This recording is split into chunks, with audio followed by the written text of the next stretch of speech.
మే 15వ తారీఖు దగ్గర నుంచి ఈ 5 రాశుల వాళ్ళకి రాజయోగం తప్పకుండా పడుతుంది అని చెప్పొచ్చు. ఎందుకంటే మే 15వ తారీఖున గురుగ్రహ సంచారం మారుతోంది. దీని మూలాన 5 రాశుల వాళ్ళకి ఎస్పెషల్లీ రాజయోగం పడుతోంది. అందులో మొదటి రాశి వృషభ రాశి. వృషభ రాశి వాళ్ళకి సెకండ్ హౌస్ లోకి గురుడు వెళ్ళడం మూలాన మంచి మనీ అనేటువంటిది, లక్ అనేటువంటిది కలిసి వస్తుంది. ఫైనాన్షియల్ గ్రోత్ అనేటువంటిది తప్పకుండా కలిసి వస్తుంది. మీ ప్రయత్నాన్ని కెరీర్లో ఇంకా పెంచండి. అయితే రెండవ రాశి సింహరాశి.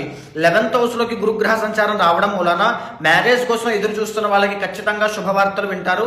సంతానం కోసం చూసే వాళ్ళకి కూడా శుభవార్తలు వినే అవకాశం కనబడుతోంది అని చెప్పొచ్చు. కెరీర్ లో కూడా ఖచ్చితంగా గ్రోత్ చూస్తారు. ఇక మూడవది తులారాశి. 9th హౌస్ లోకి గురుగ్రహ సంచారం రావడం మూలాన ఫ్లో ఆఫ్ ఇన్కమ్ పెరగడము, జీతాలు పెరగడము, మంచి ఇంకా ఉద్యోగం అవకాశాలు ఇంకా రావడము, కెరీర్ లో ఫైనాన్షియల్ గా సక్సెస్ రేట్ అనేది ఇంకా పెరిగే అవకాశాలు కనబడుతున్నాయి. నాలుగవది ధనస్సు రాశి. 7వ స్థానంలోకి గురుగ్రహ సంచారం రావడం మూలన మ్యారేజ్ కోసం ట్రై చేసే వాళ్ళకి ఖచ్చితంగా మ్యారేజ్ అవుతుంది.